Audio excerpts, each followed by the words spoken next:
And I heard about a theater company that was applying Gestalt therapy methods. And I thought, well, that's kind of interesting. And I went to just check them out and audition for them. And it was called the Holy Theater Company. And it was they were rehearsing in a church, and they were doing all these things that I was absolutely incapable of. And I was fairly introverted anyhow, but after the accident, I was, paralyzed from, making contact. I mean, it really had sort of taken me into a hole. And something in me said, I need this. And I felt that in my studies in therapy, that there was something therapeutic that I needed, but that therapy itself wasn't really going to handle that. And there was something about this kind of theater work that I had this very firm sense would save me. This is episode 43 of the Ownstream podcast, featuring Matt Mitler.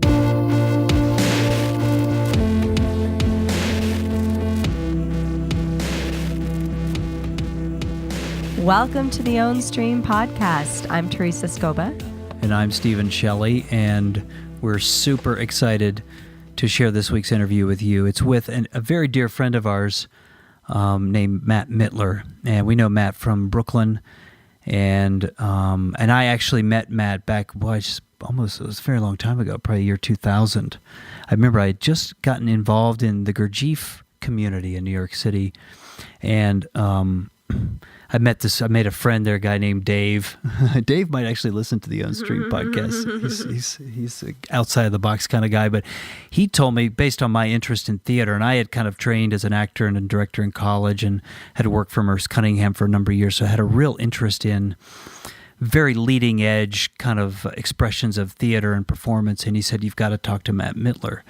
So anyway, I met Matt through a friend and was immediately magnetized to his group, theater group Dzieci, and just the it's hard to describe. The physical nature of the work was very appealing to me, and it scared me a little bit. It scared me to see what they were doing, these exercises, and I knew that beyond that fear was a great freedom for myself. And I think one of the themes in my personal life has always been feeling maybe not fully expressed is a good way to put it. And in that room that day when I watched Dzieci rehearsing, I thought, these are people working on being more and more fully expressed.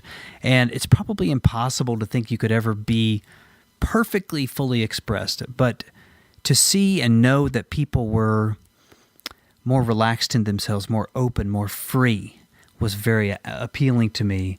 And it was unlike anything I had ever seen in sort of a theatrical tradition. The rehearsals are very different. The performances, as I began to learn, were very, very different. And really, it all happened as a result of Matt kind of putting all these interesting pieces together from his life, as he'll describe in this interview, and following something that seemed to be just continuously call him forward. And the results are something so epic and spectacular and beautiful. And you'll hear some of the amazing, amazing stories of what his group and what he has experienced by virtue of that very simple philosophy of just following something that feels really true forward. One way that we talk about it on the podcast is following your excitement. And as he very accurately points out, sometimes your excitement can be hiding behind something really terrifying. And you know on a very deep level that you have to walk through that. You have to face that fear. And so the result, and it continues to be a result, is this kind of marvelous relationship with grace. That's kind of where this conversation ends up, a relationship with grace and knowing that there's more to our lives than what meets the eye, and that by following what's true, something very, very special can occur. Yeah, we've thought about Matt for the podcast for a long time because he's in person, he's a vibrant, dynamic, alive, creative person. He is clearly having creation move through him at every moment. And as a non-theater person, that's palpable for me, you know.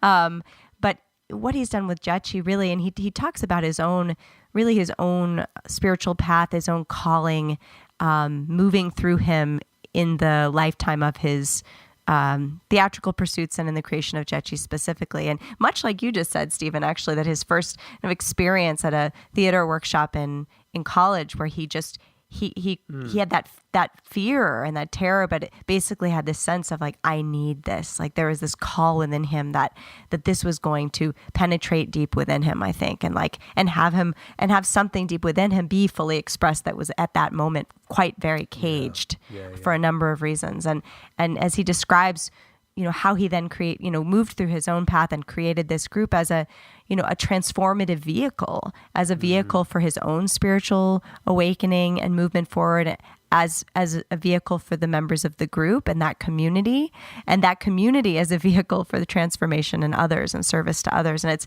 it's quite beautiful. He says at the end of the interview, like people ask him why he does this, and he says, I can't not do this. And I think that's how you feel when you are called to do something. You absolutely know that this is where you're meant to be. This is what you're meant to be doing. And that's very, very clear with Matt and his work, and especially in the presence of their work. It's really a joy to release this at this time of year too, because Matt's just finished up the Fool's Mass performances, and they do, we discussed this at the beginning of the interview, but Fool's Mass is really the signature performance of Dzieci at this point in time, and has been for a number of years. And the dynamics of that performance and the work that they do, as Matt says, the work of transformation is in the audience itself as they go through that. And what he's doing is bringing people into conditions and into a circumstance where they can have that experience of transformation.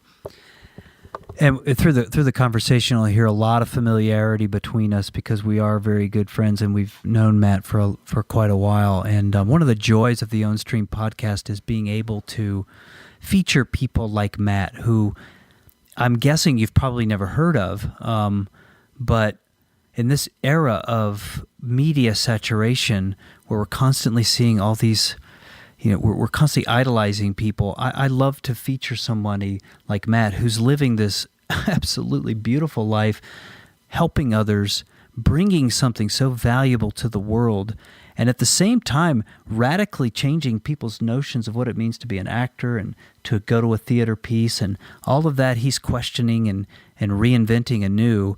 One of the joys of doing the Ownstream podcast is featuring somebody like Matt, who really deserves to be seen as, someone bringing something immensely valuable and nourishing to the world.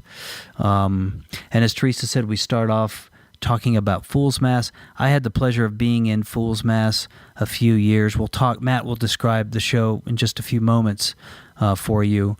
But to me, it's the singular kind of experience, at least as a performer, I've ever had. Because you go through such a journey.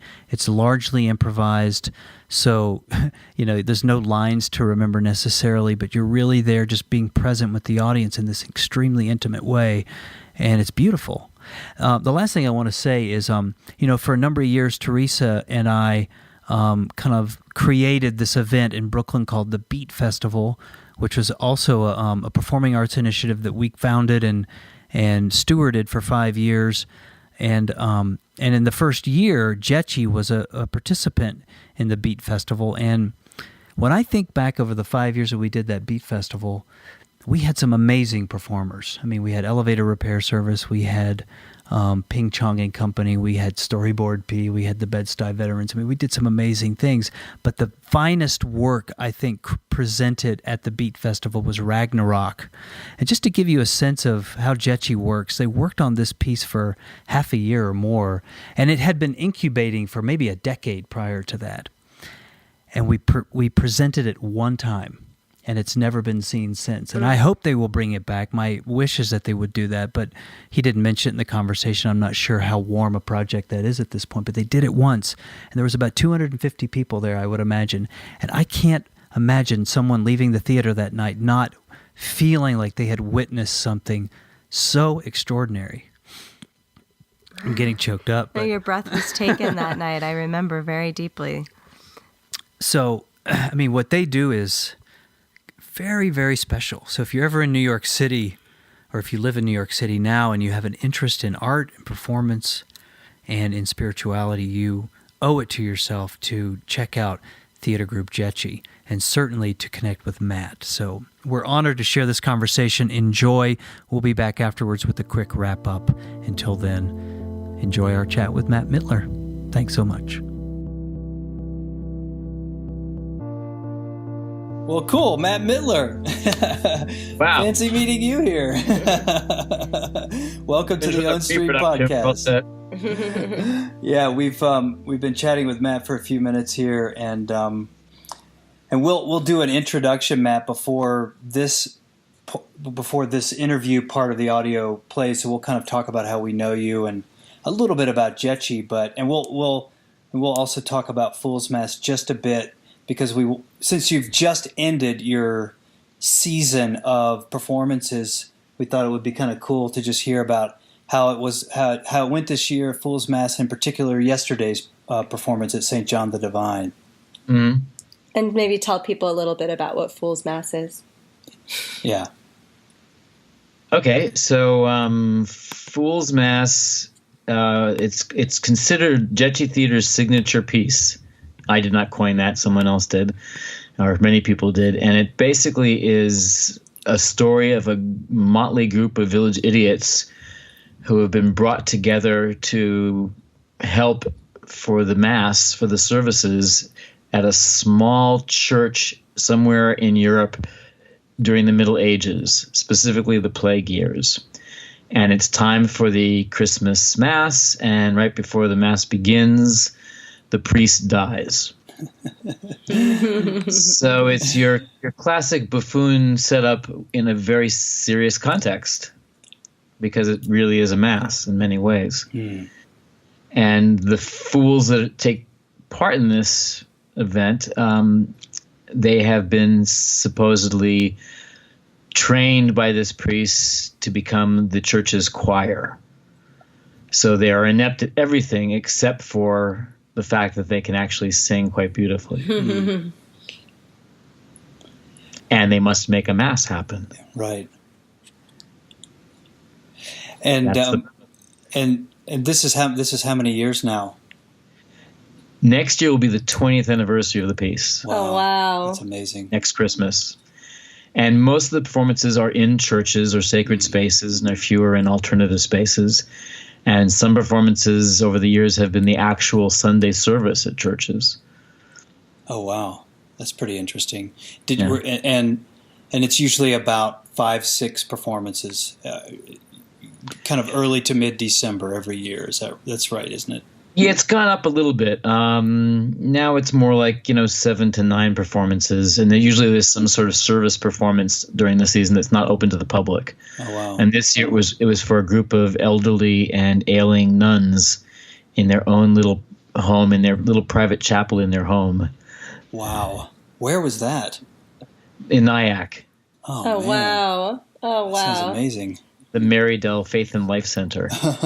we did it at a lovely performance space that's part of their it's on their land that they sort of manage. And we did Fool's Mass there last year, and they couldn't come because they actually couldn't cross the field in the snow. So after the show, we all went to their home and we just sang to them. And it was this, Stephen, it was one of these just sort of beautiful interactions. Mm.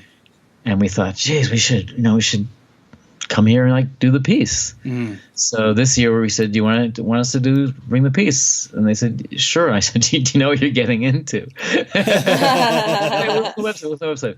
So and the group was a little anxious about the performance, as the group often is when we're doing some unusual audience or working with some unusual group to perform for. And we get there, and it turns out the head nun who organizes and plans things and runs what's on the calendar, she had forgotten to tell the other nuns. So they really didn't know what they were getting into.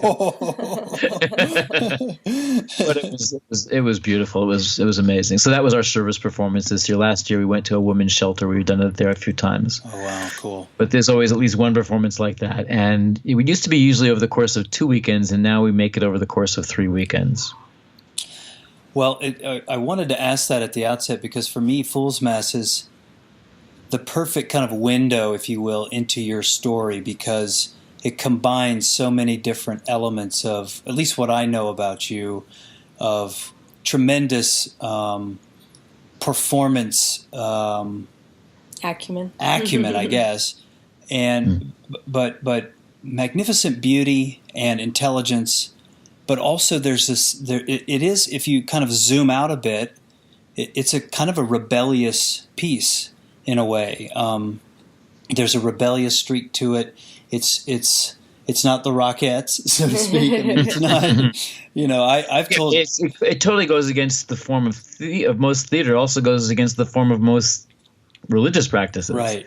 Yet it is both, and it's very rebellious and anarchistic. Yet it's also very, very sensitive and tender. Yeah. Yes. Yeah, I think everybody that I've taken to see that show goes in kind of nervous, and part of the they're supposed to be. That's right. And people are greeted at the front by these characters who are dressed in a very specific way, and the main feature to the costume is the teeth. There are teeth put in. The costumes are based upon Bruegel paintings. They're supposed to they're like costumes of the 14th, 15th century, and the teeth are these disgusting, rotten teeth that we make them for ourselves. They're all it's a company process of making your teeth. Once you have your teeth, it's like a Mouseketeer getting their ear.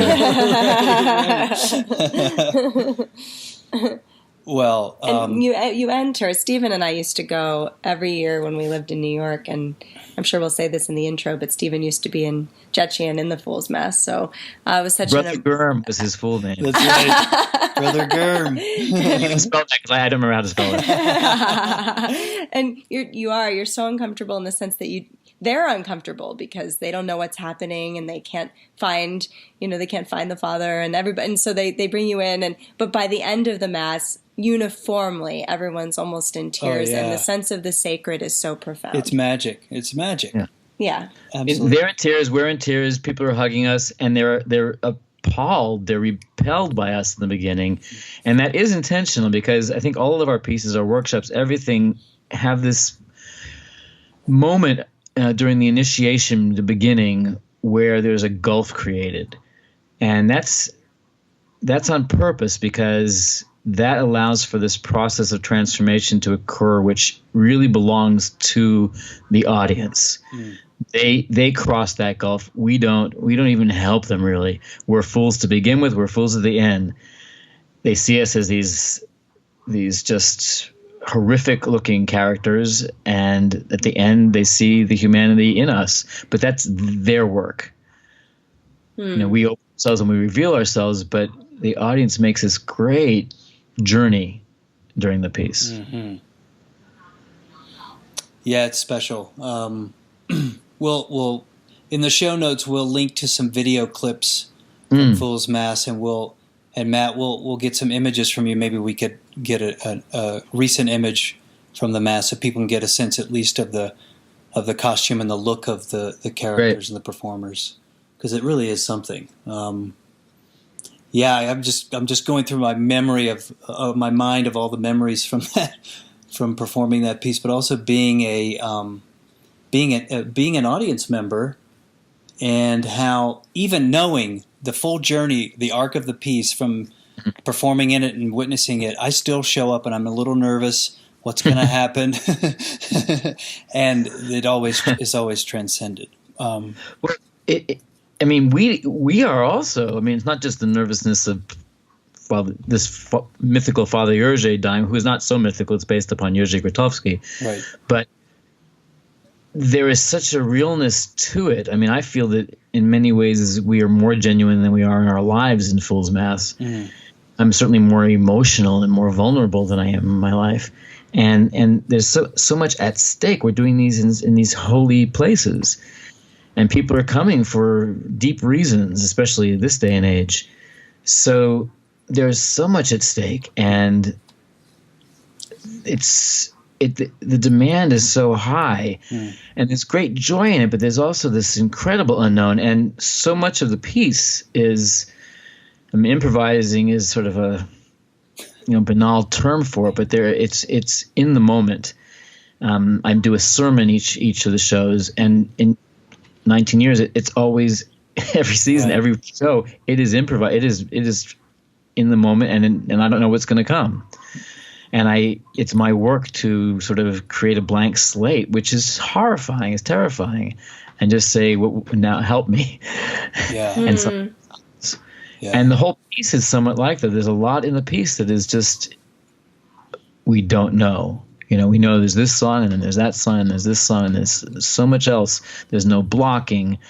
All the dialogue between the characters is improvised, and there's so much more dialogue now. There's a lot of murmuring and mumbling in the sides throughout the whole piece. I mean, it really grows and is layered. And I mean, to live with a piece, any kind of piece, but this piece in particular for that many years, and still find new layers, well, actually to have the intention to find new layers, to keep digging and digging and digging in it.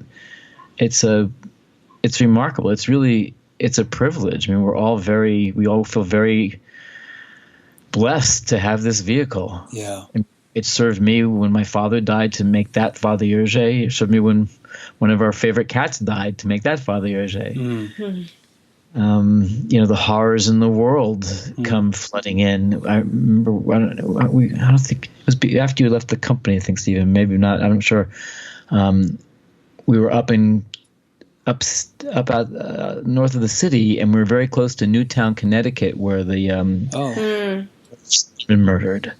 And we had a show that evening, minutes away from this town. And we said, we can't do the show even, but then, of course, we must do the show. All right. And what will happen? And what state will these people be in? And what state are we in? And people came in, just torn apart. Yeah. And we were weeping from the Father Jerzy is dead from the beginning of the piece, which is what happens is it's announced that he's died. And the person that came out to say he had died just collapsed almost. And then we all burst into tears. The whole audience burst into tears. And the whole rest of the piece was just one tear fest. And at the end, everybody hugging each other, not just the audience hugging the fools, but the audience is hugging people in the audience hugging each other. And I think my sermon that night ended up being about the mystery of death. We're celebrating a birth on that for the Christmas Mass, but it goes hand in hand with another mystery, another miracle, let's say. But everything is accepted. When after 9/11, we kind of went back to Fool's Mass and said that's September, and the Fool's Mass is December. How do we engage what just happened in our lives? And the decision was to create an Islamic character, a Muslim fool, which now has become more pronounced in the show given the climate today. So that character now has even more to do, more to say in Fool's Mass. So it's all alive, Yeah.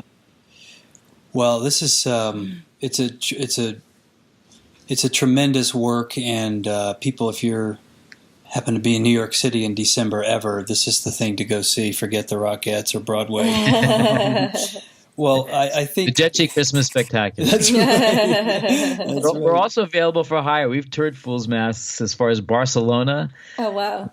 Taken it twice to Northern California. We've been up to Lake Erie. Archdioceses have booked us to come to do special events, and groups of nuns and priests have had us come to retreats that they've had in order to sort of stir up conversation amongst their communities. So, well, this is this is kind of where you are now. This is obviously very immediate. Your season closed yesterday.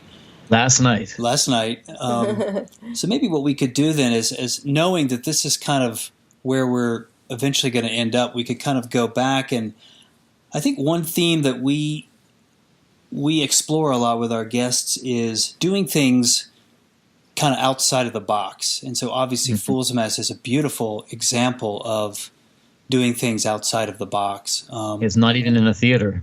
Not even in a theater, which is...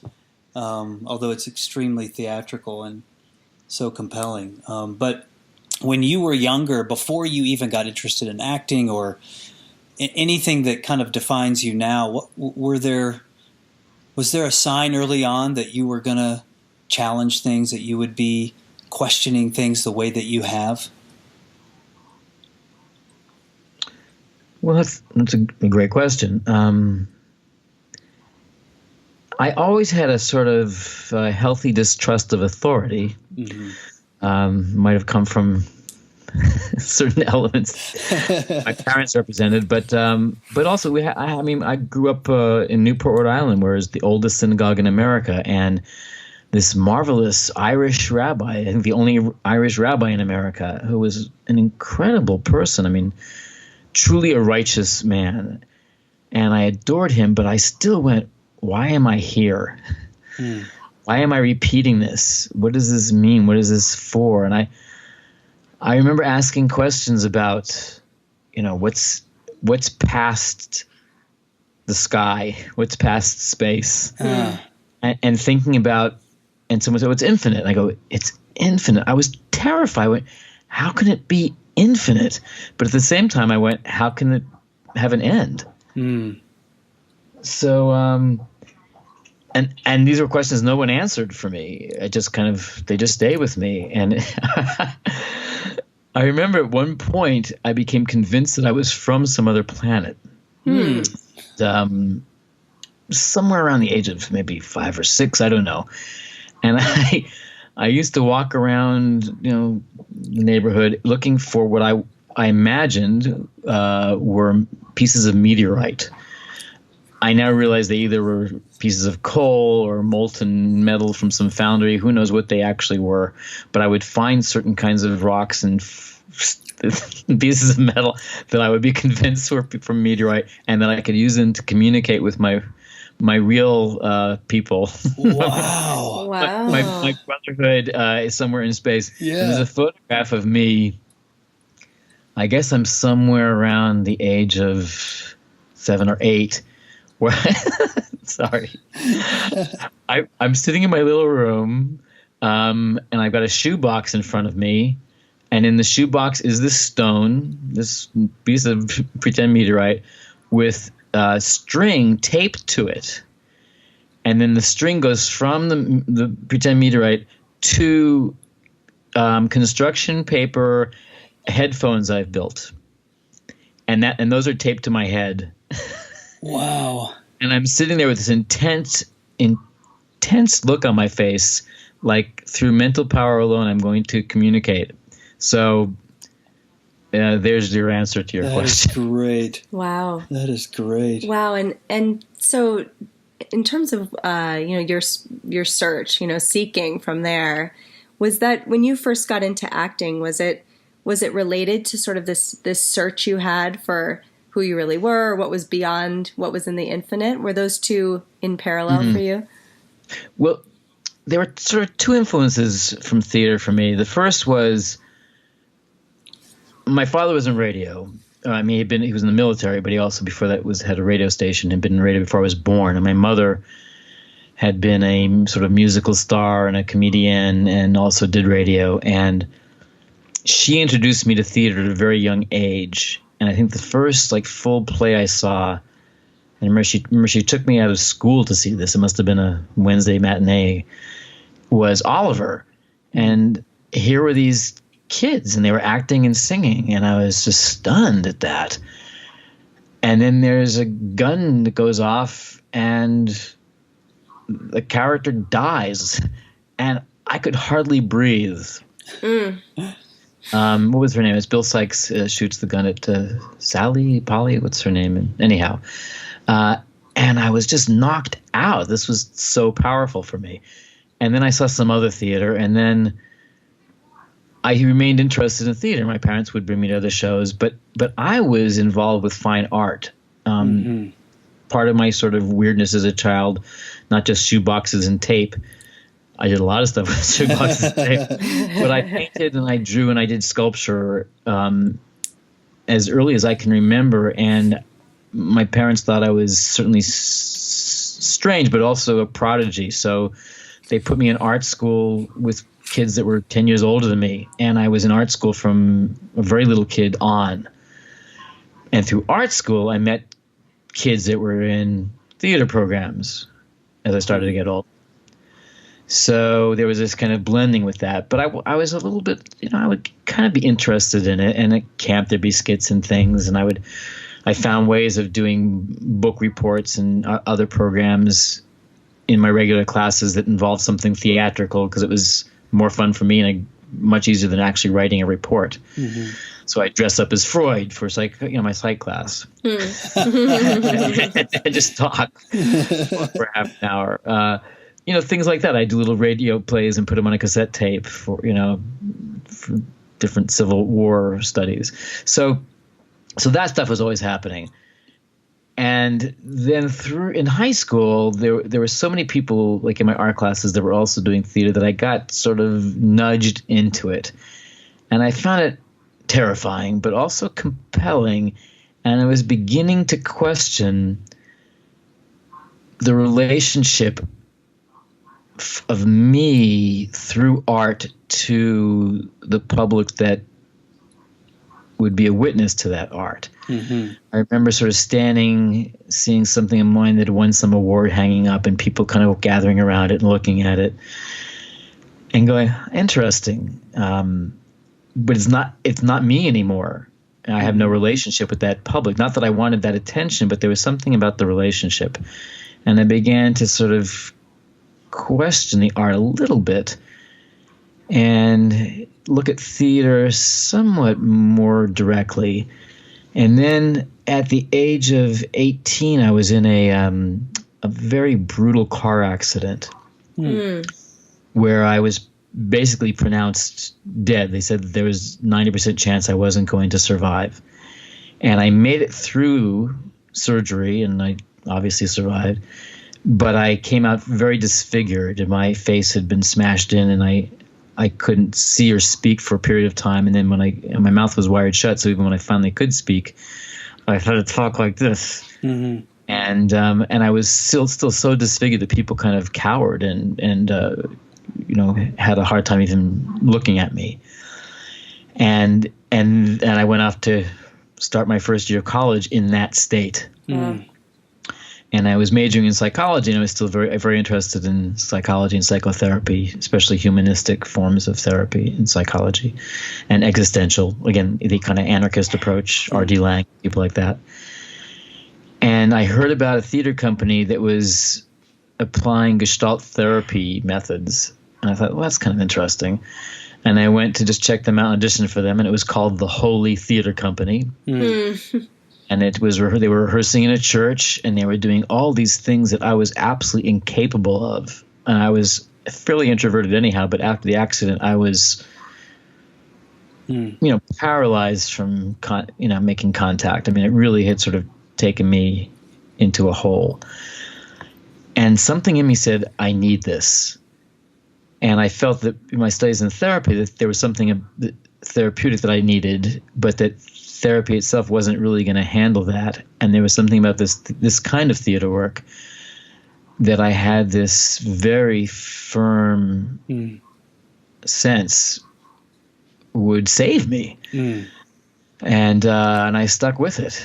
And so right away, did you feel, it sounds like you knew right away that this had deep meaning for you, deep relevance for you. Is that true? Was it something that kind of took off fairly quickly? I was one of the youngest. I was the second to the youngest person. First of all, they took me on. I don't know why or how. And I was one of the youngest people in the company, and I would see these people like leap and jump around and improvise like crazy and chant and dance and rip off their clothes and run around this church. And I just went like, I can't do that. And I would do the exercises and all the training stuff and all the kind of psychophysical exercises and all these different things, and listen to the director, quote Buber and people like that, and just kind of be at this limit, at this wall, which was me, and just be sort of like gritting my teeth and pressing my hands on this wall, just wishing to be able to like break through it. Mm. And then after so many months, I had this moment where I just went from like 0 to 100, and suddenly I was in the middle improvising like an absolute maniac and letting loose in a way that, everyone was stunned. I was stunned.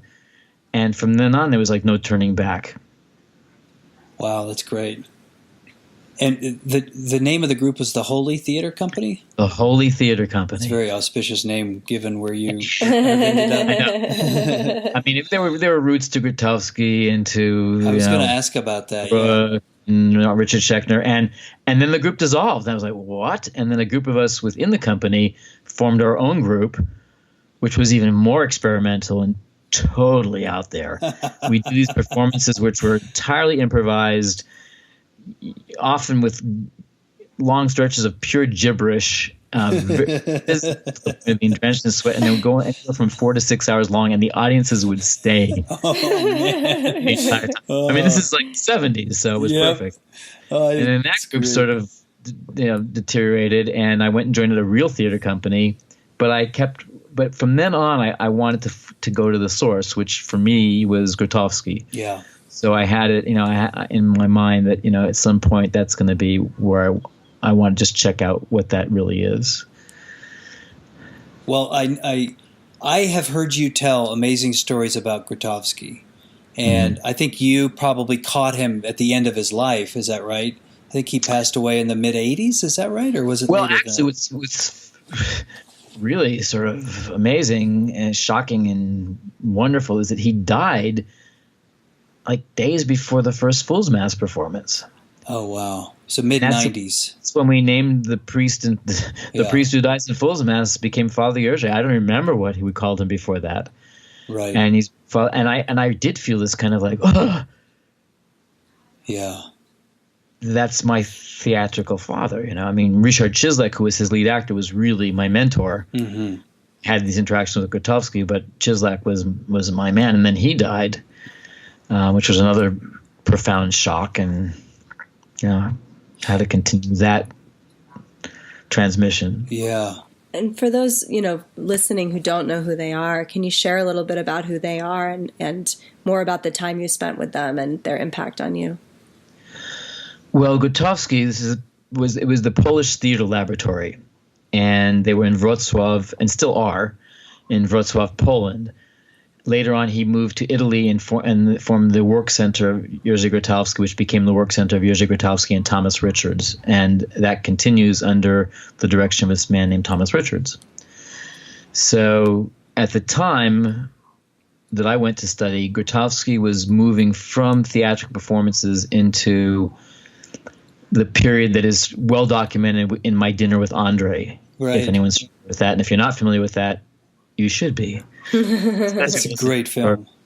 And read the screenplay, because it's as wonderful as watching the movie. And the movie holds up. I took all of Dzieci to see it when it was re-released. So it was this what they called paratheatrical, and there were these experiments. And I went with a special study group of theater professionals. We were in Poland for a few weeks. We went from Warsaw to Krakow to Wrocław, working with different theater professionals, and I got to spend time with Tadeusz Kantor and Kriko 2, which is another quite famous Polish theater group, which also had a profound influence on me, and probably has more of an influence on Fool's Mass than Grotowski has. And with Kantor, I would suggest there's a film version of Dead Class. And if you see Dead Class, you go, oh, I see the link to Fool's Mass there. Uh-huh. But with Grotowski, there was like 40 of us who went to go study in Poland, and there was this invitation to sort of apply to be a select group to go to Grotowski's castle in the mountains with Cieslak, who was the lead actor. And even though I started performing as soon as I was in Poland, because I had some contacts, I missed the actual selection process. I came and begged Cieslak, and he said, I esteem you. And he wanted me to come with him to the castle. And of course, the castle was not some, Walt Disney castle. It was this dilapidated 12th century, 13th century, who knows what it was, with just gaping holes in the ceilings and floors, water dripping in places where you'd fall through and freezing cold. And that was our castle. And we would just every day wake up and there'd be proposals, and you do these crazy sort of day-long improvisations and night-long improvisations and all these kind of things. And Grotowski would just kind of wander around and spend some time with you, and you'd have these little moments, and so just completely rich and authentic, and too many, remarkable impressions to even recount them. Yeah. And then I came back to Poland to do what they call the Tree of People project, which was really along the lines of My Dinner with Andre, which was an open-ended, nonverbal encounter, let's say, which was scheduled to begin at a certain time with no defined ending. And ours went on for about 48 hours. And of the people invited that, and again, Grotowski was very into numbers of 40. His theater only sat 40. This workshop was only 40.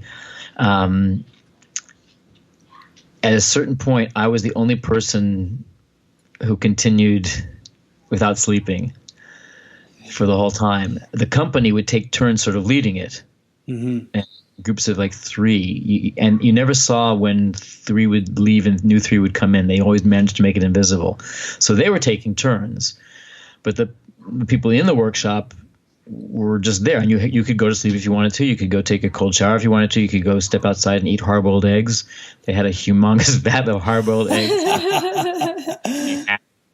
Grotowski was very into hard-boiled eggs, and that was like, wow. Completely just flipped my head around 360 degrees. And I saw so much about how they worked and what they did. And it's complicated, but for me, they really were superhuman. They were like, they were uniquely themselves. Each actor in the company was so individual. They had become the essence of themselves on such a level. You couldn't approach it. You could only look at it in awe. And they brought this quality on the stage and in the workshops. But I had gotten to know them, and they were not that way in their lives. Some of them were these beautiful, tender-hearted people, and some weren't. Some were arrogant. Some were really bad parents. Some were alcoholic. They just weren't the people that I saw in the work.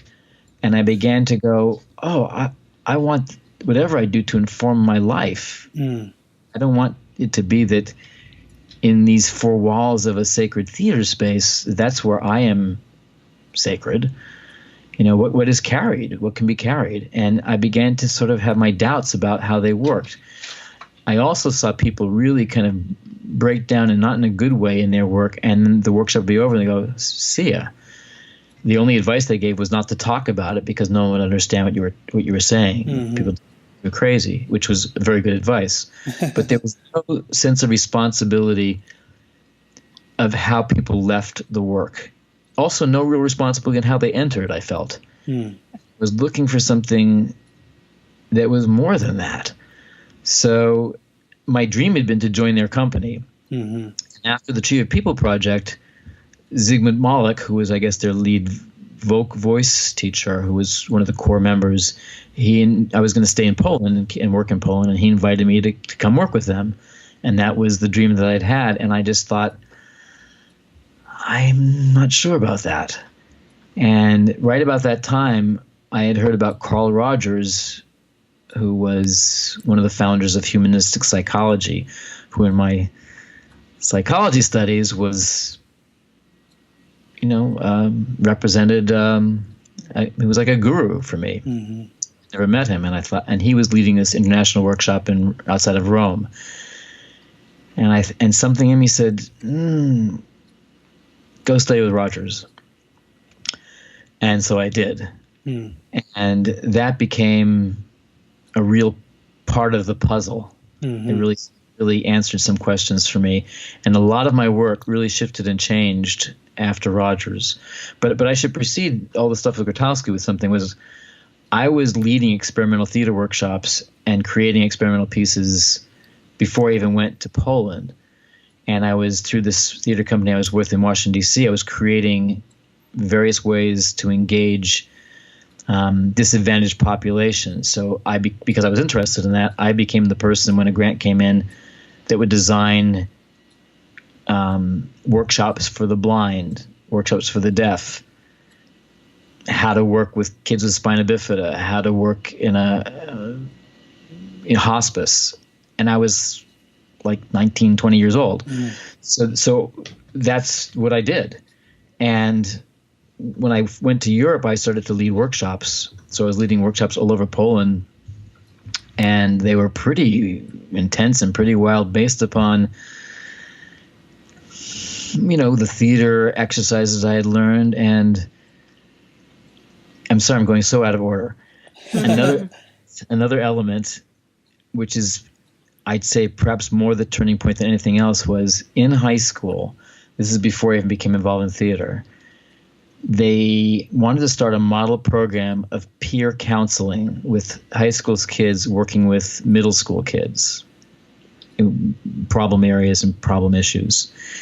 And they took about 12 of us who were interested, who were psych students at the time, which I was very interested in that. And they said, we're going to be training you for, I don't know, it was 3 or 4 months. And the trainers were a psychologist, a psychiatrist, and a daytop village,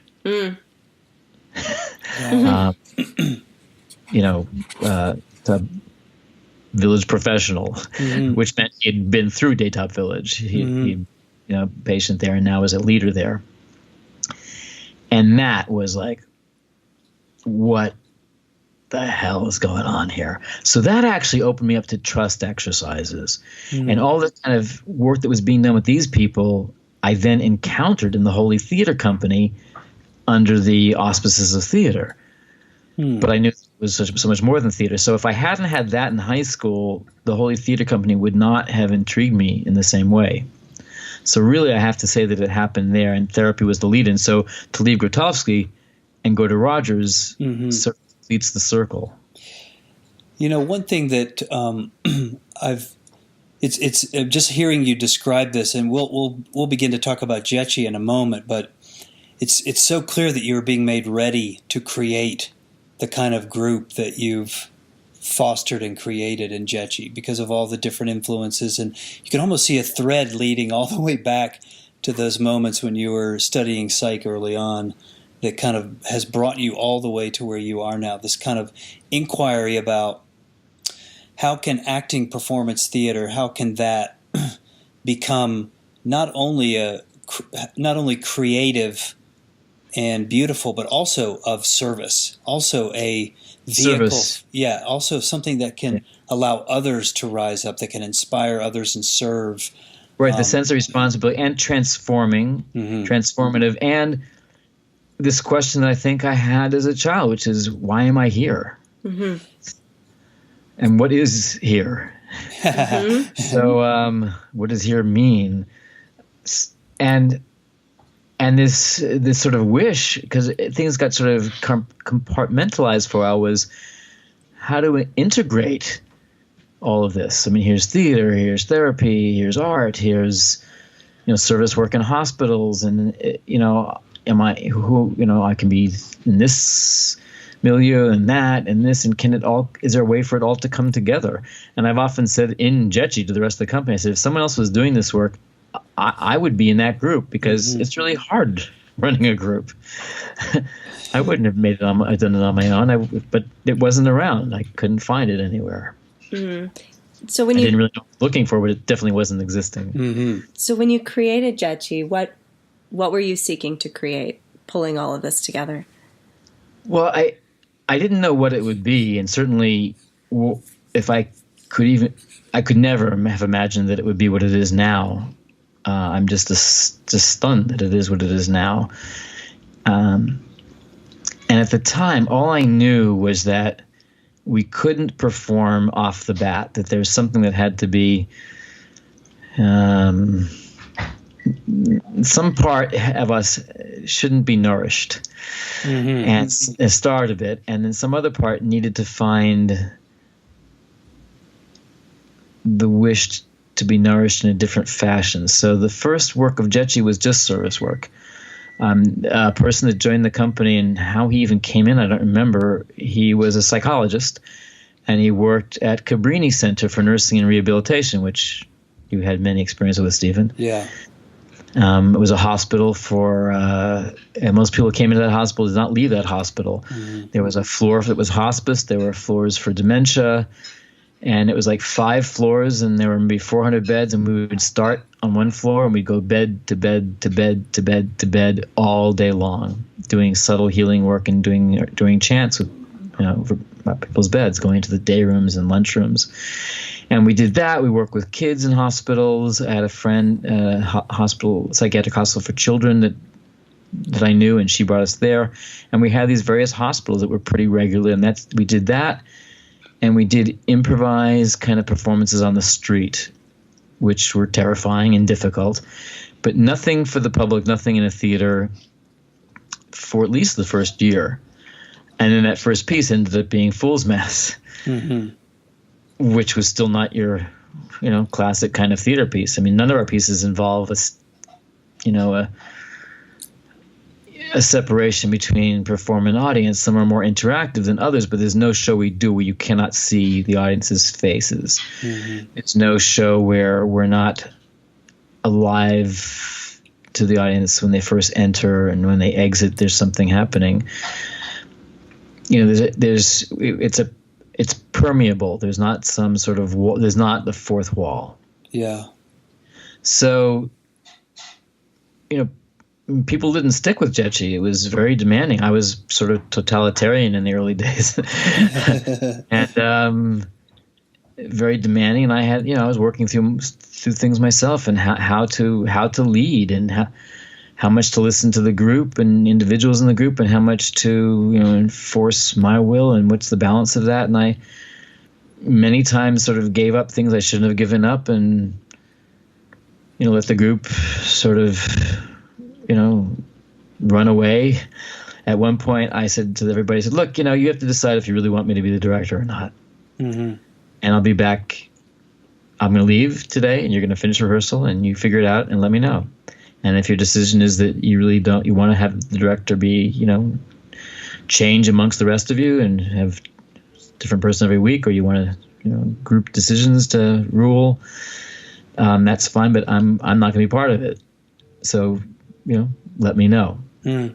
And they tried to work without me, and then they said, please be the director. And the funny thing is that now everyone has directorial input.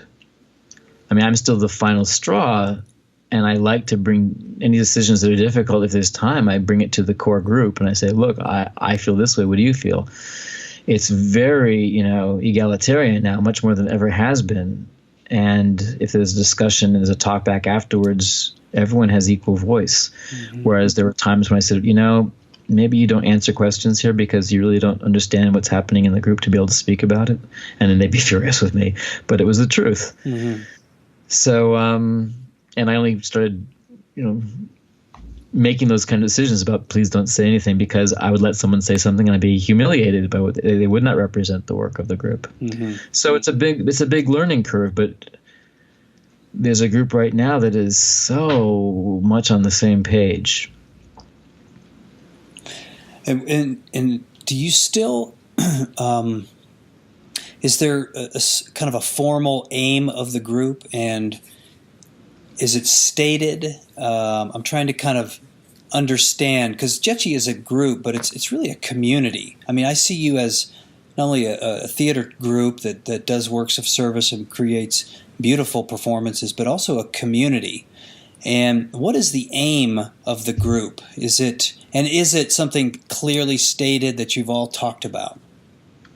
Well, it's in the mission statement even, and it's in we are incorporated as a spiritual organization, and it's in the bylaws.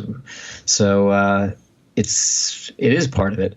And we really look at the people that come to our performances and come to our workshops as, another level of Dzieci, our congregation, if you will. Mm-hmm. And that this lack of responsibility that I sensed in some different theater contexts we take very seriously. So how we greet an audience, how we say goodbye to an audience, the same thing how we greet a person coming to a workshop, how we say goodbye to them. There's the initiation, the entrance, and the egress are of equal value to the performance. Mm-hmm. And that was something that became more and more critical to me. And I think that piece sort of got solved by the Gurdjieff work and the philosophies involved with that, mm-hmm. of really questioning what's this moment before I begin, and maybe that's when I begin. Who's to say that I begin, when I step on and say, oh, well, now if I think about when do I begin, that I've begun. Mm-hmm. And that can be something continuous. And that was a big part of our practice in the hospitals, which is we come back to something more central in ourselves, and then we go to the next floor, the next bed. Mm-hmm. It's constantly coming back to something that's quieter, and see, what is this resonance that I'm experiencing, and is there an increase happening, or is something being depleted? And to study that and say, well, I want it to be increased, so I have to see where it's being depleted and remedy that, and be conscious of what aids and what subtracts. And that goes and the work with the public really magnifies that. So it's sure we'd like to help people, but the main thing is it puts us so much more in question that our work has to go deeper. So we do it for our own work. And I'm thinking, I'm sorry, go ahead, Matt. So go ahead. I'm thinking about that moment you spoke so beautifully of when you were at that first workshop when you were in college with the Holy Theater, and that moment of I need this, that there was something, that there was a part of you maybe that was awakened by that could tell that you were closed on the outside, or that they're maybe not fully alive. And I'm curious about how that's woven into your work, both for you in your own path, as well as for the group and for the people that you're performing for. Mm-hmm. That aspect of transformation, right. What you're seeking to achieve with that, with all of those groups and yourself. Mm-hmm. Well, we've already talked about creating this gulf with Fool's Mass. The audience enters and they go, oh, I don't want to be near these people. There's the wall. Mm-hmm. And now, here we go. In workshops, there's always these efforts, these activities that seem to be beyond our measure. And we as a company are always looking for what's the next threshold. But we're also trying to be sensitive to the people that come work with us, of creating the conditions that provide an opportunity for them to approach their own thresholds. I think my work before I encountered Carl Rogers was much more about pushing people to these limits. And people loved it. People thronged to those workshops. When it became more Rogerian, which is client-centered therapy, it's up to the person, I lost popularity, but it felt better for me. And it's this thing about self-initiation, which is, I could make you do something and, cajole you into it, or, demand it like a drill sergeant and peer pressure you into doing something, and you do it. But you do it because of me. Mm-hmm. It didn't come from you. And I briefly went and studied also a special sort of master class with Eugenio Barba, who had been with Grotowski, and he brought me to these levels that were just astonishing, amazing experiences, transcendental, pure, purely transcendental experiences. But I couldn't do that on my own. He brought me there. I mean, he took me at another group of 40 and took me alone at times because I was available in that way. And then, a decade or so later, I could do it with a certain understanding. But if you take if you take the power of self-initiation from a person, they will never have the full experience, and they will never have the understanding, and they will never know the route it takes to get there. Really be able to have seen, to have witnessed, to have experienced what those walls, those blocks are that they may, or that they have the possibility of facing. So for us, it's about creating the conditions. And, we do this piece every Easter, a version of The Passion, special Dzieci way. And we've decided to make it 12 actors, and we leave room, because the company's not 12 right now anyhow, but we leave space for if there's somebody that takes our winter workshop. Every winter we do a marathon workshop in January. We call it, right now it's called Longhouse Project because it goes on for 36 hours instead of 24 hours. But it used to be, in 24 hours we called it Marathon, and now it's called Longhouse Project. So people come and work with us, people from all over the place, from not just America. And if they're really interested after that to continue working with us, we say, well, we're doing Passion right before Easter. You can give that a try. If they're still interested after that, then welcome aboard. And many people have entered the company in that way. I mean, basically, after a marathon session with Dzieci, if you wanted, you know what we're up to. Yeah, right. We haven't hit anything, if that's to your taste, and it might be still terrifying to you, but if something in you says, I need this, then if something in you says, I need this, and you can still say yes to it. Yeah. We're there. You might say, I need this, and no way in hell am I going to do this. Well, you certainly, it feels like the initiation process is very much of one where you allow a person to be called into it. There's no pressure. Yes. There's no auditioning. It's not like people show up with monologues. None of that is the case. You show up to a workshop, let's say, and there's a donation, and you can leave any time. There's no pressure, but you're really kind of opening yourselves up and saying, this is what we're about. And if a person feels called, then that's the initiation. Totally. That's the way. In fact, our auditions, which we have every decade or so, we'll put an ad in like Backstage or something. We'll say Dzieci auditions, and for our audition, and basically it's a 4-hour workshop. We don't take anybody's resumes. They're always kind of dumbfounded by that. Like, you don't want my resume? Nope. Right. And at the end we say, all right, that's our work. If you're interested, come back next week.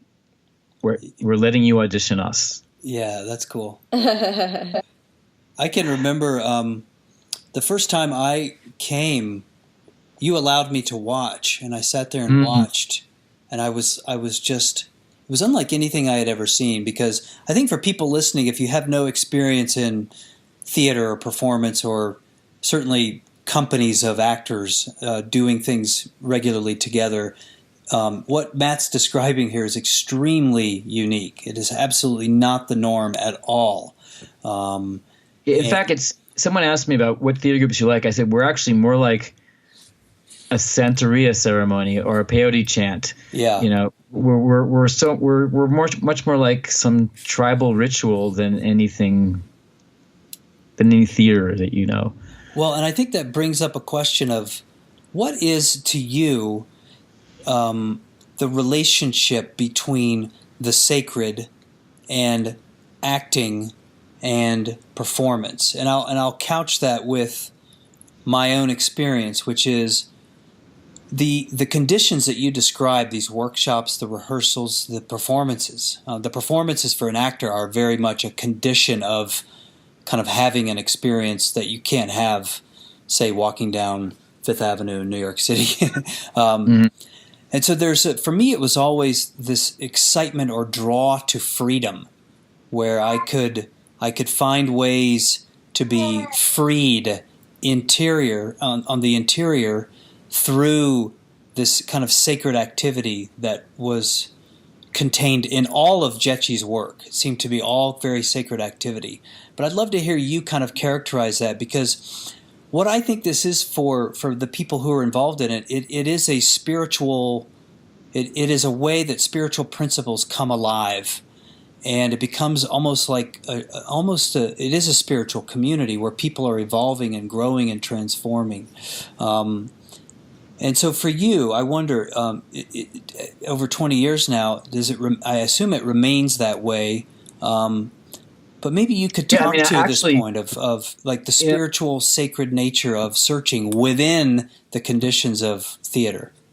Yeah, I mean, the way before Dzieci, in like 1978 or so, I formed an international company in Amsterdam, which was an early version of Dzieci, which was the same thing, working in hospitals, doing these actions in public. But I didn't have the finesse. I didn't have the understanding. I didn't have all the tools.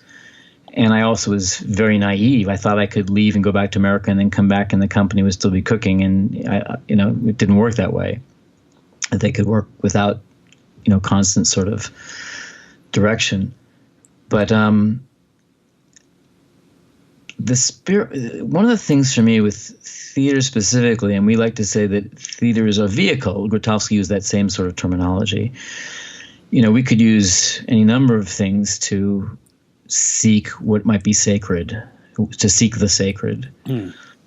Certainly you could seek the sacred in anything. You can gardening, in breathing. And I remember a teacher of mine said, "A breath is a prayer." I said, "Okay, right." So theater, first there are these the demands in theater are to use the physical body in most contexts, emotions, and mind. So there's something very comprehensive, the utilization of the entire being. And that creates a certain kind of, there's a bar there, to reach that bar. Of course, it can be done in performance and completely, lapse stepping off stage. I mean, it's a classic maneuver to like be on stage and have these heights and these being so in the moment and so free, and then stepping off stage and drinking yourself into oblivion, let's say. Either congratulating yourself or beating yourself up. Those are the two sides of the same stick. Right. And hang out till the crack of dawn and then having nothing. There goes your bank account. Right. That if there is some sort of work with attention and receiving something finer into one's being, then becomes a question of how can that become something that grows, that becomes fed, that is not spilled out, that is not spent, but is something that can be deposited and be carried into my life and increased. And part of it is seeing where it doesn't do that. But what serves that, and we find that the service work, of course, and the performances, if they're approached as service work, and that was my original intention, was can we find a way in these hospitals of working that doesn't change when we work with the public? So we're singing these songs at people's beds, and now we're, the songs from Fool's Mass, the songs from all of our pieces, and now we're singing them at a bedside of someone who's dying. But if we start with the bedside of someone who's dying, that song is coded by that experience. And when we sing it in the performance, it has that resonance of all the experiences we've had with it. We also include everything in Dzieci. We did a wedding for someone as Fools. We've dealt with a death of a baby in this company. We've dealt with, all kinds of difficult personal issues in the company, and we've dealt with them creatively and therapeutically and spiritually. It's not separated. And then that changes how we look at each other when we're performing, and because we're seeing the fullness of each other's lives. So it's this constant sort of refining this process. And I've seen for myself, jumping from this performance to that performance, this workshop to that workshop on my own, that finding this kind of continuity, well, there is no continuity. I can't find it. And I can't really see myself and what I need to work on next clearly, if at all. But in a group, I can, especially a group that has a unified intention. So this is what starts to happen. And then once that starts to happen, people who find that harmonically appealing are attracted to it. Mm-hmm. People who aren't. But the people we attract, not just in workshops and in the company, in coming into the company, but in the audiences, they really are developing. I see people in Fools Mass particularly, who I have now seen for 19 years in the audience. Mm-hmm. I had a kid come up to me and he's like a teenager. He says, "I've been seeing this show since I was 8." Wow. Wow, cool. That's amazing. And that wants to work with us. I mean, this is really amazing. Yeah. We've been exploring this idea for ourselves of community and creating conscious community, and I'd love to hear a little more about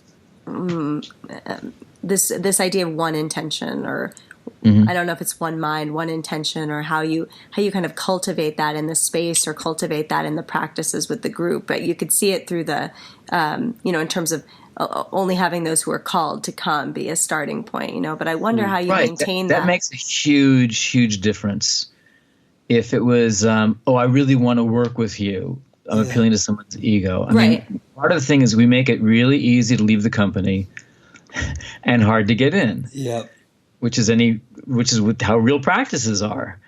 And we've had people leave in horrible ways and people leave in wonderful ways. And also there's no auditions and no one's asked to leave. So we've borne the manifestations of some very difficult personalities. Not lately, not in years, but there've been times, and I'm sure you remember some of these, Steve, that you just go like, oh, but I felt I need to learn how to work with this kind of personality, because it's not just this one person. There are other people like this too. And if I really can find the place in myself where I'm not rattled by this, and maybe I can even find compassion with this person, that will prevent me from having trouble with the next person like that.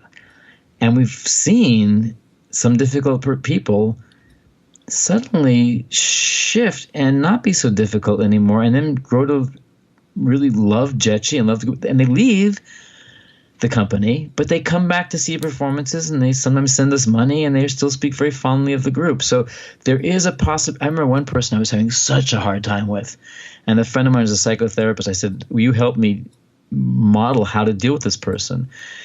And I had a session with her, and I sort of told her about the person, and we kind of acted out. And she said, "You can't do anything."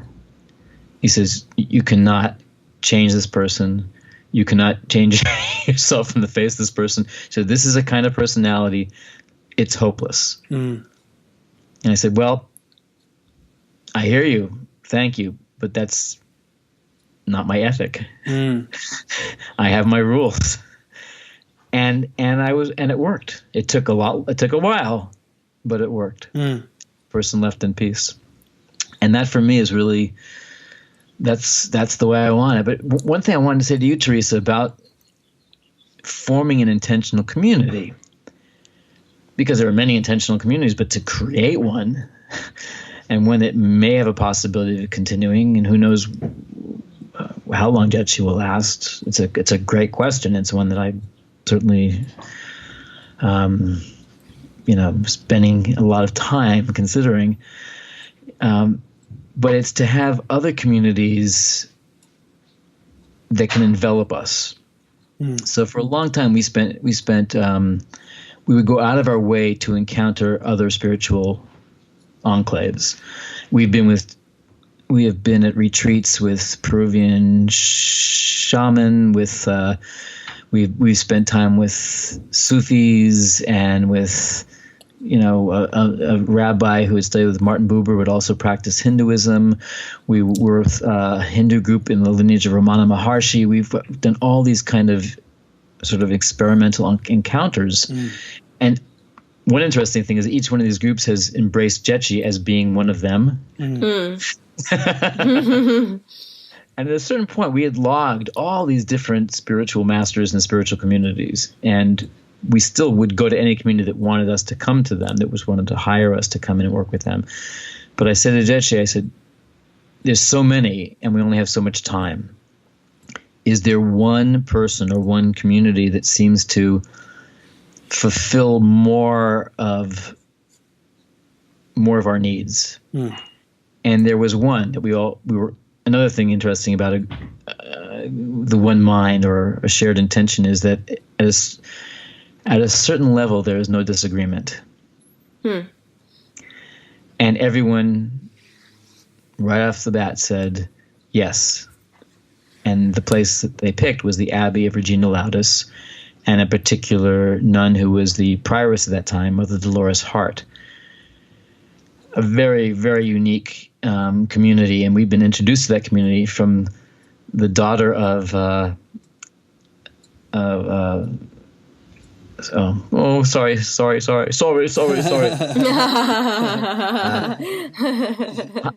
High Noon. It stars High Noon. The movie. Yes. Oh, hold on. Do you edit this tape? Hold on, I'm doing a quick search. No, you should know this. High Noon. Gary Cooper. So Gary Cooper's Gary daughter, Cooper. Yes, Gary Cooper's daughter brought us there, and she had been brought to see Fool's Mass by Tom Driver, who I think you met, Stephen. I did, yeah. Yeah, who was this brilliant theologian who loved our work, and he said, this woman should meet you, and he brought Maria, Gary Cooper's daughter, and she said, you need to meet Mother Dolores, who had been a Hollywood actress and been in Elvis Presley movies and left Hollywood to go be a nun.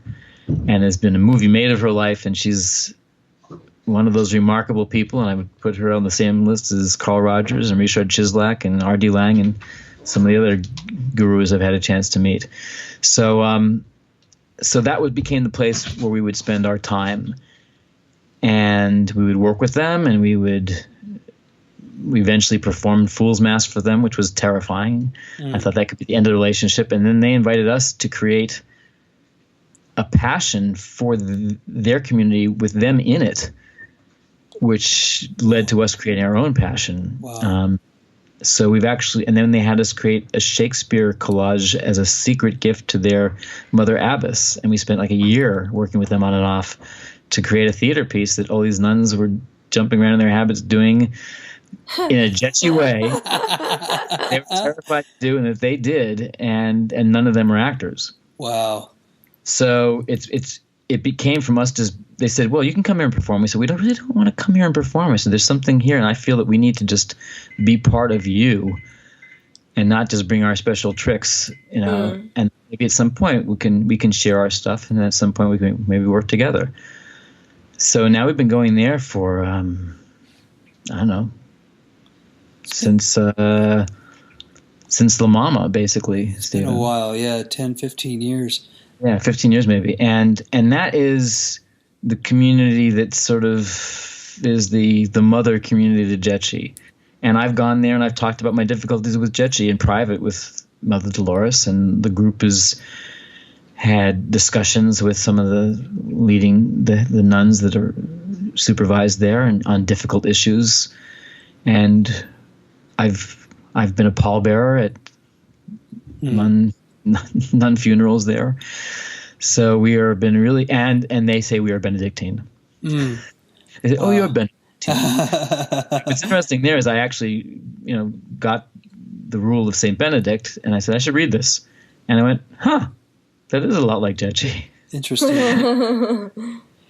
One thing that I'm hearing, and I think I've maybe even we've talked about this before, Matt, but is One of the things we like to encourage people to do is follow their excitement, follow their intuition, follow what interests them, as opposed to just filling in the traditional blanks that everybody else fills in and kind of going along on a mainstream path sort of lifestyle.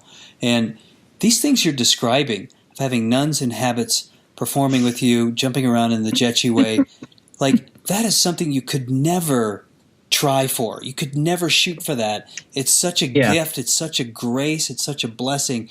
But all it sounds like you've done is follow what interests you, follow your ethic, follow your compass, follow your truth. And it's led to this wildly diverse, incredibly interesting, and wholly unique expression that you could never have created sort of 20 years ago saying, this is what it's going to look like. So talk a little bit about it. I think we have to start wrapping up. But the notion of faith, like jumping in and just doing it, faith and what that's created is pretty spectacular. It is. It's a blessing, truly. But it's also to say, I'm going to go do what I want, what I like. That's part of it. But oftentimes it's, I'm going to go do what I really don't want to do. Oh my God, this is terrifying. and there's something that has to be sort of, that's a quality that can be strengthened in oneself if someone has that wish. But it's also this kind of trust in grace. And, when someone says, I really think you should meet this woman, these people, this abbey, this community, and go, yeah, yes, I'll say yes to that. But at the same time, someone say, there's this black mass happening, and they're going to be slaughtering, a bunch of animals, which could be fine in some there could be a way that's all right. For people that could be sublime. But it could also be something like, we're going to go rob a bank, and that could be very, would you be interested in that? And actually, I was invited to do something like that once. I picked up hitchhiking years ago, and I actually thought that could be kind of exciting. I said no. So to find like the barometer in yourself and how that vibrates, and then what's the truth of that? Is this vibrating and frightening me because I could be hurt, or someone else could be hurt, or this could be, just objectively wrong? Or is this something I need to kind of look at? And part of it is to take the time to to sit with it. If I need to, and go, well, I'm not sure. Let me think a little bit more. Let me sit more with this. And it's not just my mind. How does it feel? Does it feel right? Does it feel wrong? Does it feel necessary? One of the big questions in Dzieci is, what is necessary? We're working in a hospital. Do I need to jump around, bounce off the walls, or can something subtler happen? In performance, does it need to be this great physical feat that is, really impressive, or can it be something more pared down? And it could still be impressive, or maybe you can't even tell how difficult it is. What is necessary? Is it necessary to speak? Is it necessary to give direction here? Maybe it is. Maybe it isn't. So it's this constant sort of tuning in on that question. And sometimes I would say what is necessary sort of precludes going for what I like. And then what feels good is not necessarily a sort of like yippee, taye, tayo, but it's like, it's something.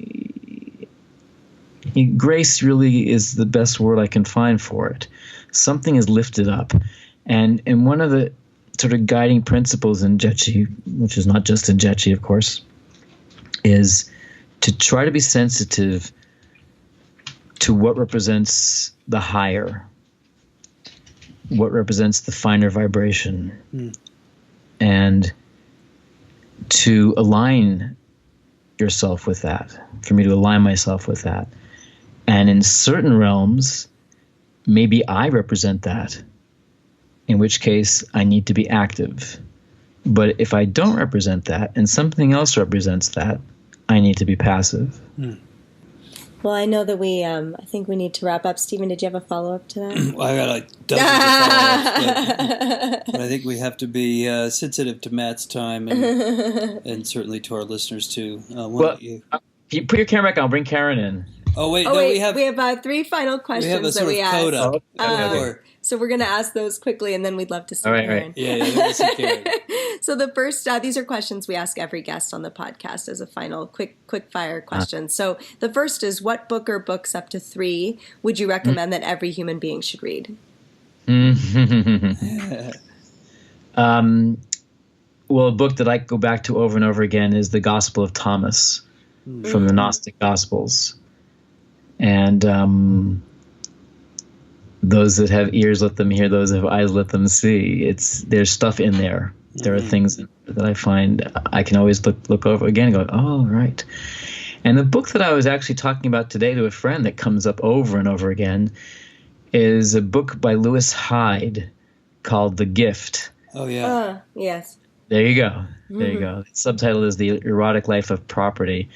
And I think he puts it, the idea of serving, I mean, he talks about how, in ancient times, being an artist, being an actor, it didn't come from you. It came from the gods. And you gave thanks to the gods. You sacrificed to the gods for this gift that then you gave to the public. Whereas now, the actor is the god. We give it to the actor God. What does the actor give to? Who So, and how is it a gift anymore? But I think Lewis Hyde, he has another book called The Trickster Makes His Life in the World, which influenced our work on Ragnarok. But The Gift is really, it's pretty seminal, and as you know. So. Yeah, that's a great book. Yeah. And the third book is a book that we use a lot in Dzieci, and it made a big difference for me. And I took some workshops with Ram Dass, and it's called How Can I Help? It's by Ram Dass and, I forget the other man's name. Anyhow, Google it. Yep. But it's How Can I Help? And coming back to that, it certainly, paints a picture of what is happening with me? What is my work in this? Where am I in this relationship as being the person who is serving someone who's dying, working with that? It's not just this. It's not just all about this person who's dying and person in the bed. There's also something that sees me in this process. How can I be seeing me and also be involved in this? So there's 3. That's quite a trio. I would say. Second question is, and I think I'll frame this a certain way, but after everything that you've learned since the inception of Dzieci, what would be the one piece of advice you'd tell yourself at the outset of that now nearly 20 years ago? What do you think you've learned that you would have most benefited from knowing then that you've gleaned over these last 2 decades? That if you can feel what is right, then it's your duty to stand up for it. Not to give in to other personalities, and not to be afraid of someone not liking you or loathing you even. Third question is, what are you most excited about now?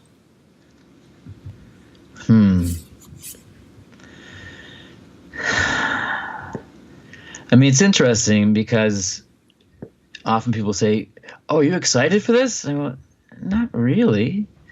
I'm thankful, and sometimes a bit apprehensive. I'm still going. Will people show up for Fools Mass? We had over 100 people last night. As usual, it was like full standing room at St. John the Divine. Am I excited? I get excited when I see somebody really make great strides in their own development. When I see the verification of the work embodied in somebody else, not even in me, but in somebody else. And I go, look what that person is doing right now. Look at how they're speaking. Look what they're saying. Listen to what they're saying. That is immensely fulfilling and could almost say exciting. Yeah. Yeah, cool. By the way, did you see Jim and Andy, the film? Yes. Netflix? Yes. And I went, whoa, I better rethink Jim Carrey. I loved Andy Kaufman. I mean, I don't know if you know this, but I actually did stand-up comedy for a number of years. Yeah. in my path.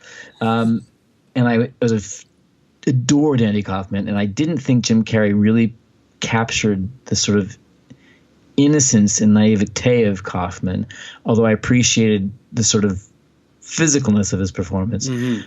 Watching that film, I had such a new appreciation. I mean, I don't think I ever appreciated Jim Carrey, but as a performer, but I really appreciated him as an artist and human being after that. I went, wow. Yeah. He is asking the right questions right now. Yeah. That is really it. It's like, it's not even about anything more than just asking better questions. Mm. Yeah. Yeah, when you mentioned that, he came to mind because he's such a public figure who has so dramatically transformed in just the last 5 years or so. Yeah, I'm dying to know what his practice is. Yeah. Where's this coming from? Who is he read? Who's he meeting with? Right. Well, go in a cave? I don't know. He does have a nice beard, if I do say so. That helps. That helps. Yeah. Well, Matt, where should people connect with you online, and what would you like folks to know about what's coming up for you? Well, there's always something. I mean, one of the interesting things about Dzieci is that we are now really following sort of an ecclesiastical year. I mean, we have like our Easter shows, our Christmas shows. We have our fall production Macbeth, which still has a spiritual element, and the January workshop, which is the dead of winter, is this like coming together under one roof for a long period of time. So look at the website, look on Facebook, and there's always something happening. And if you find this really compels you and nothing's happening, contact us, and chances are I'll invite you to stop in at a rehearsal, just like I did to you, Stephen, and say, sit there and watch, and maybe at some point say, why don't you get up and do that yourself? Come and join us.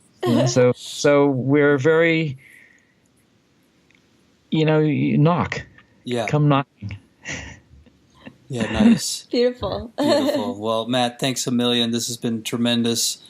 And thank you for your time and for your generosity. Thank you.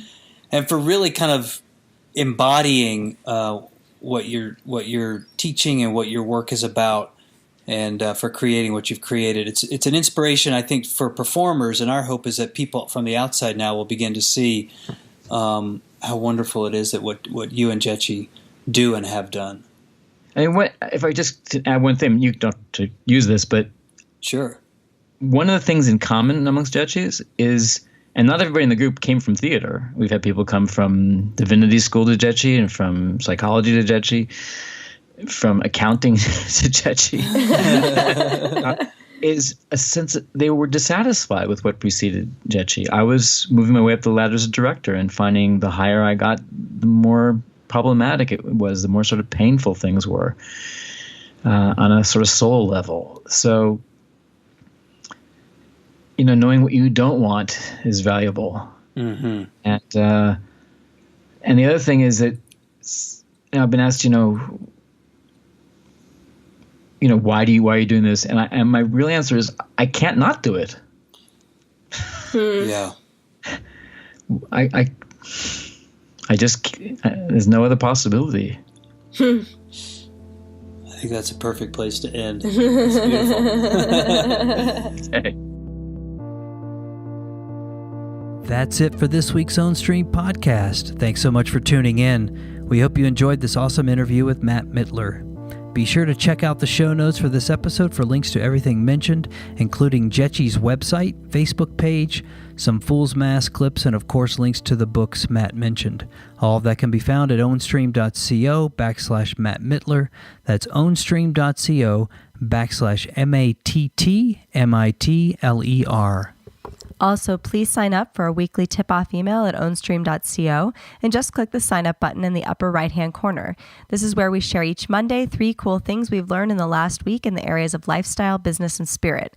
This could be an amazing quote, individual, tip, or tool designed to bring you more freedom and power in your life. So definitely sign up for that again at ownstream.co and just click sign up. Finally, please leave us a review on iTunes. We really need your help in expanding our reach, helping us to inspire more people and spread the amazing ideas discussed on this episode with Matt Mitler and others too. If it feels right to you, simply go to iTunes, search for the Ownstream podcast, click ratings and reviews, then click that 5th star and leave us a brief comment on how this episode has inspired you. Thank you so much for considering that. We are very grateful. Also, we're on Twitter at Ownstream and on Instagram where we post regularly at own_stream. Thanks so much, and we'll talk to you next week. Thanks for listening to the Ownstream podcast. To learn more and connect with us, please visit ownstream.co or follow us on Twitter at Ownstream and Instagram at own_stream.